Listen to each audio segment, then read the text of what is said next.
Começa a nossa análise de hoje mergulhando em uma das transições de liderança mais dramáticas e simbólicas já registradas. A sucessão do profeta Elias por Eliseu, lá no capítulo 2 do segundo livro de Reis. E para essa exploração, a gente está usando bíblias de estudo, especificamente as edições Holman e NAA. Elas nos dão o texto e, o que é mais importante, né, as notas de rodapé, os comentários, que abrem todo o contexto por trás das palavras. E a nossa missão aqui é desvendar as camadas dessa história. Porque isso é muito mais do que um profeta passando o bastão para o outro, né? É um processo, assim, super meticuloso de teste, de transferência de poder e, acima de tudo, de validação divina. A gente vai investigar como a autoridade de Eliseu foi estabelecida de um jeito que ninguém pudesse contestar. O que é fascinante é que não há nada de sutil aqui. Cada evento nesse capítulo, desde a jornada inicial até os primeiros milagres de Eliseu, é carregado de um simbolismo quase teatral, sabe? A história ecoa momentos cruciais do passado de Israel e, ao mesmo tempo, estabelece um novo paradigma do que significa ser um profeta. Certo. Então vamos começar por essa jornada. A cena se abre com Elias, ele já sabe que o tempo dele na terra está acabando, que ele vai ser levado. Ele parte de um lugar chamado Gilgal com Eliseu, seu discípulo. E aí uma coisa estranha acontece. Por 3 vezes o Elias tenta deixar o Eliseu para trás. Exatamente. Primeiro ele diz que precisa ir a Betel e fala para Eliseu, fica aí. Depois a mesma coisa em Jericó e, por fim, no Rio Jordão. É um padrão bem claro. A cada parada, Elias diz, fica aqui, porque o Senhor me enviou até tal lugar. E a resposta de Eliseu é a mesma nas 3 vezes, um juramento poderoso. Tão certo como vive o Senhor e como vive a tua alma, não te deixarei. Mas por que essa insistência do Eliseu? Depois de anos de discipulado, será que ele ainda duvidava da lealdade de Eliseu? Olha, eu não acho que seja uma dúvida pessoal. As fontes sugerem que isso é menos um teste para o Eliseu e mais uma demonstração pública para os outros. A gente tem que lembrar, eles não estão sozinhos. Em Betel e Jericó, eles encontram os filhos dos profetas, que eram basicamente comunidades de profetas em treinamento. Então essa jornada é quase uma performance. Cada recusa do Eliseu em abandonar o mestre é uma declaração pública do compromisso dele. Ele está provando, diante de testemunhas, que ele não está ali por conveniência. Faz todo sentido. E esses filhos dos profetas, eles parecem saber de tudo, né? Eles chegam no Eliseu e perguntam, você sabia que hoje o Senhor vai levar o seu mestre? Tem uma atmosfera de expectativa, quase de fofoca, em torno desse evento. Sim, o evento não é um segredo. A comunidade profética inteira está ciente, o que aumenta a atenção. E a resposta de Eliseu a eles é muito reveladora. Ele corta a conversa. Ele fala, sim, também eu já sei, mas não digam nada. Ele está pedindo silêncio. É uma demonstração de maturidade, não é? Ele não quer que um momento tão sagrado vire especulação. Ele está tentando preservar a solenidade do que vai acontecer. Exatamente. Ele não se deixa distrair. Ele está presente, focado, e demonstra o tipo de caráter firme necessário para o que vem a seguir. E essa firmeza está prestes a ser recompensada com um espetáculo. E que espetáculo! Eles chegam no obstáculo final, o Rio Jordão. Não tem ponte, não tem barco, e Elias faz algo que deveria ser impossível. Ele tira o manto dele, a marca do seu ofício, dobra, bate nas águas e elas se abrem. E se a gente conectar isso ao quadro geral, essa imagem de uma força simbólica, assim, imensa. Não é um milagre aleatório, sabe? É um eco direto e inconfundível de Moisés abrindo o Mar Vermelho e de Josué atravessando esse mesmo Rio Jordão para entrar na Terra Prometida. Então não é só um milagre, é uma declaração. O texto está colocando Elias na mesma linhagem dos fundadores da nação, legitimando a autoridade que ele está prestes a transferir. É um ato com uma carga histórica e teológica gigantesca. Precisamente.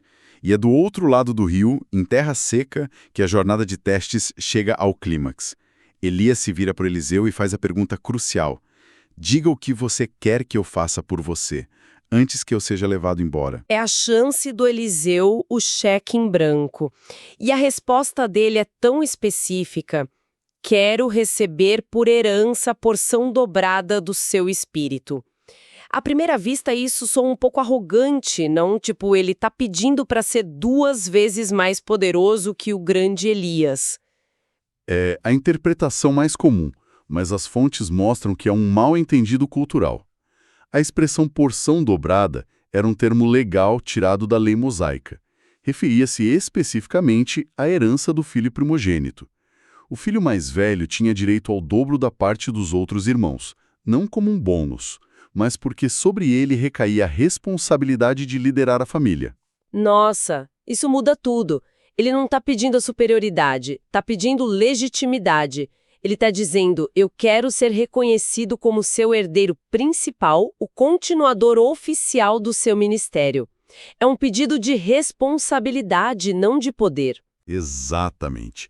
É um movimento quase burocrático espiritual. E a resposta de Elias transforma isso no teste final. Ele diz: você fez um pedido difícil, mas se você me vir quando eu for levado embora, será assim como você pede. Porém, se você não me ver, não será. Então, o teste final não é de força nem de lealdade, mas de atenção, de vigilância espiritual. A confirmação da herança dele depende de ele ser uma testemunha ocular do momento mais sobrenatural de todos. Ele não pode piscar. E o clímax chega sem aviso. Enquanto eles caminham e conversam, de repente surge um carro de fogo com cavalos de fogo. O texto diz que essa aparição os separou violentamente. E então, Elias subiu ao céu num redemoinho. Não há morte, só essa translação gloriosa e aterrorizante. E Eliseu vê tudo. Ele cumpre a condição. E no meio do choque, ele grita: meu pai, carros de Israel e seus cavaleiros. O meu pai, é claro, né? É afeto, respeito. Mas e carros de Israel e seus cavaleiros? O que isso significa? As notas de estudo explicam que essa era a mais alta honraria militar. Era uma exclamação que reconhecia Elias como a verdadeira força e proteção de Israel. A ideia é que o poder de Deus operando através de um único profeta era mais poderoso para defender a nação do que todo o exército com suas bigas e cavalaria. Que frase incrível! É como dizer que a verdadeira defesa de Israel não era de metal e músculos, mas da presença de Deus com seu profeta. Depois que Elias desaparece, a primeira reação de Eliseu é rasgar as próprias vestes, um sinal clássico de luto, né? Mas aí ele vê algo no chão, o manto de Elias. O símbolo físico do poder dele caiu do céu para ele. Este é o momento da transferência literal. O que deve ter passado pela cabeça dele, né? O luto pela perda do mestre, misturado com o peso esmagador da responsabilidade. Ele pega o manto não o seu, mas o de Elias. Ele volta para a margem do Jordão, o palco do milagre anterior, e agora é a vez dele. Ele bate nas águas com o manto e faz uma pergunta que define tudo. Onde está o Senhor, o Deus de Elias? Ele não está duvidando da existência de Deus, certo? Ele está perguntando: o mesmo poder que estava com Elias, agora está comigo? E a resposta é imediata e inequívoca. As águas se dividem de novo. Este é o momento da validação pública. O mesmo poder que operava através de Elias, agora opera visivelmente através de Eliseu. O manto foi oficialmente passado. A sucessão está completa. E a confirmação continua. Do outro lado do rio, os mesmos filhos dos profetas que observavam de longe veem o milagre e declaram na hora: o espírito de Elias repousa sobre Eliseu. O reconhecimento dos pares dele é instantâneo. Eles se curvam, um ato de submissão à sua nova autoridade. Mesmo assim, ainda resta um último resquício de dúvida humana, o que torna a história muito realista, né? Eles insistem em enviar uma equipe de busca de 50 homens. A ideia deles é que talvez o Espírito do Senhor tenha só jogado Elias em alguma montanha ou vale por perto. Eles ainda não compreenderam a finalidade do evento. E o Eliseu, já agindo como líder, a princípio recusa, acha um desperdício de tempo. Mas diante da insistência, ele cede. Eles procuram por 3 dias e, claro, não encontram nada. Esse pequeno episódio serve para eliminar qualquer ambiguidade, né? Fica claro para todos, Elias não foi só transportado. Ele se foi de forma definitiva e Eliseu é o sucessor. Não tem mais espaço para teorias da conspiração. Exatamente, a partir daqui a narrativa muda o foco para os primeiros atos de Eliseu, que servem para definir a natureza do ministério dele. E os 2 primeiros atos são um estudo de contrastes. O primeiro é um milagre de cura. Os homens de Jericó reclamam que a água da cidade é ruim, causa morte e esterilidade. E a solução de Eliseu é muito simbólica. Ele pede um prato novo com sal, vai até a fonte, joga o sal na água e declara que as águas estão curadas em nome do Senhor. É um milagre que traz vida, saúde e restauração para a comunidade inteira. Um começo de ministério marcado pela graça. Sim, estabelece Eliseu como um agente de bênção. O sal, frequentemente associado à purificação, transforma uma fonte de morte em fonte de vida. É um começo muito positivo. Mas o segundo evento... Bom, é outra história. Espera, a história dá uma virada brutal aqui. Curar a água é uma coisa, mas o que vem a seguir é chocante para qualquer leitor. Eliseu está a caminho de Betel. E um grupo de rapazes, o texto hebraico sugere jovens, não criancinhas, começa a zumbar dele, gritando: "Suba, seu careca! Suba, seu careca!" E a reação é extrema. É brutal. E as fontes nos alertam que a gente precisa entender a gravidade do insulto no contexto. Primeiro, a cidade. Betel não era uma cidade qualquer. Era um dos principais centros de idolatria do Reino do Norte, um lugar onde o culto ao bezerro de ouro, em rebelião direta contra Deus, tinha sido instituído. O ataque vinha do coração da apostasia de Israel. E o insulto em si? Suba, seu careca. Tinha um peso teológico. Suba era uma zombaria cínica, um desafio para que ele desaparecesse do mesmo jeito que o mestre dele, Elias. Era como dizer: se você é tão especial, por que não sobe aos céus também? E nos deixa em paz. E careca era mais que um xingamento sobre a aparência dele. Era um insulto que visava despersonalizá-lo, rejeitar sua identidade e autoridade como profeta. Era uma rejeição completa ao novo representante de Deus. Ok, então o contexto é de rebelião espiritual, não de uma simples brincadeira de mau gosto. E a resposta de Eliseu é imediata e terrível. Ele se vira, os amaldiçoa em nome do Senhor e 2 ursas saem da floresta e atacam 42 deles. Isso parece incrivelmente desproporcional. As fontes dão alguma justificativa para uma reação tão extrema? A justificativa não é sobre a ofensa pessoal a Eliseu, mas sobre o que ela representava.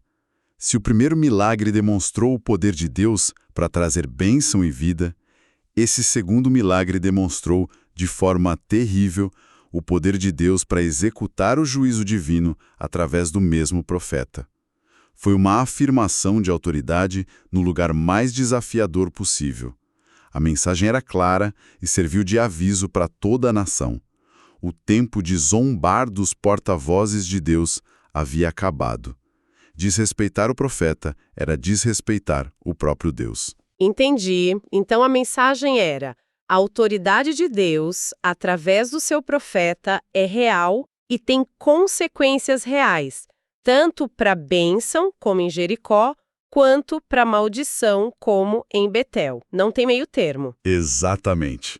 O ministério de Eliseu é estabelecido com esses 2 pilares: a capacidade de trazer vida e a autoridade para sentenciar o juízo. Então, o que tudo isso significa, juntando as peças? A gente vê que a sucessão de Eliseu não foi uma simples nomeação. Foi um processo público, meticuloso, validado por testes de lealdade, confirmado por milagres que ecoavam a história de Israel, simbolizado pela transferência física do manto e, finalmente, selado por atos que demonstravam a dualidade do seu ministério. A autoridade dele foi construída, assim, tijolo por tijolo, de forma inquestionável. Cujo ministério seria muito mais público e social. Ele realizaria inúmeros milagres de provisão, de cura, mas, como a gente viu, também teria momentos de julgamento severo. A história estabelece a continuidade do trabalho de Deus através de uma nova liderança, de um jeito que ninguém em Israel poderia ignorar. E isso nos deixa com uma reflexão interessante. As fontes enfatizam muito essa natureza espetacular, pública e milagrosa da confirmação de Eliseu. O rio se abriu, a comunidade profética reconheceu, o poder foi demonstrado de forma inegável. Isso levanta uma questão para os nossos dias. No mundo sem carruagens de fogo ou rios que se abrem, como é que a autoridade genuína é reconhecida? Quais são os sinais que realmente validam a vocação de um líder ou a legitimidade de um sucessor hoje, quando as provas não são tão visíveis?